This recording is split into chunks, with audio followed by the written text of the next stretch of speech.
C'est pas tous les jours qu'on a la chance de rouler une moto de 234 HP sur une piste de course. Eh bien, c'est la chance inouïe que j'ai eue cette année d'aller essayer la nouvelle Ducati Panigale V4R sur la piste de Jerez, en Espagne. Voici ce que ça a donné.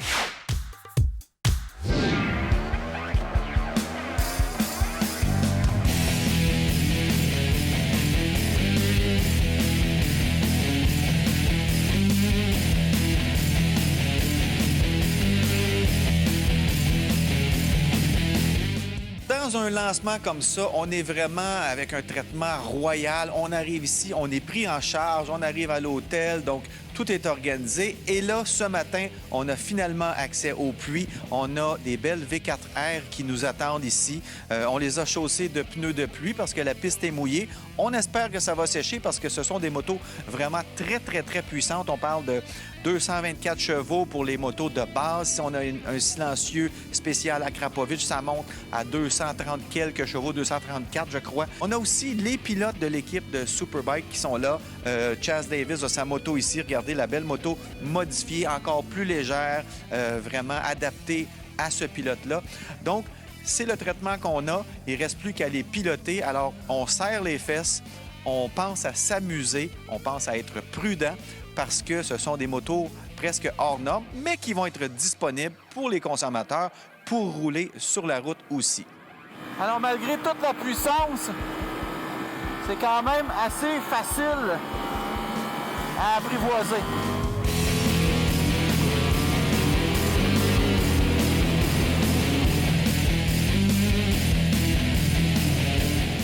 Alors, pour ceux qui suivent un peu les courses de MotoGP, vous avez vu il y a quelques années apparaître chez Ducati une petite aile comme ça. On l'a maintenant sur la moto de production, la Panigale V4R. C'est une aile, c'est évidemment pour l'aérodynamisme, mais ça a aussi une fonction de venir appuyer un peu plus sur la fourche pour donner un peu plus de grip, de traction à l'avant. Donc, autant dans les virages, ça va aider quand on est en freinage, ça va venir appuyer encore un peu plus parce que là, la moto se cambre un peu sur sa roue avant, donc ça vient faire un plus grand appui.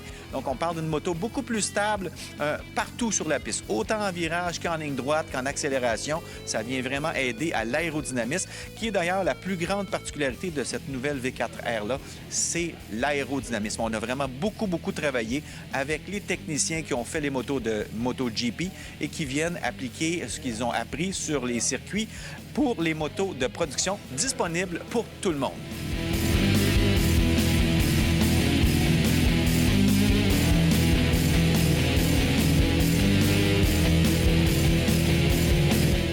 Je dois vous dire que j'étais impressionné ce matin.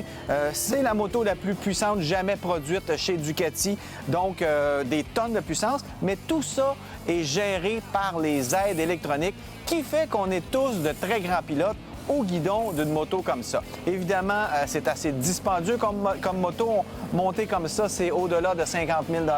En termes d'électronique, on a tout ce qu'il faut. Anti-wheelie, anti-patinage, traction control. On a l'ABS qui va modifier son comportement en fonction de l'angle d'inclinaison de la moto. C'est pas nouveau, mais on a une version modifiée là-dessus. Donc, moto très puissante avec évidemment un élément de design qui est important. On a tout revu, l'aérodynamisme.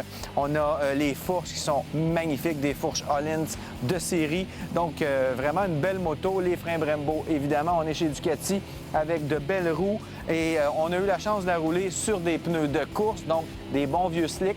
Si vous avez la chance d'essayer ça, ça colle complètement. C'est une moto qui est très conviviale. C'est drôle à dire pour une moto de 234 HP, mais je ne l'ai pas trouvée trop difficile à piloter. Je l'ai trouvée vraiment agréable.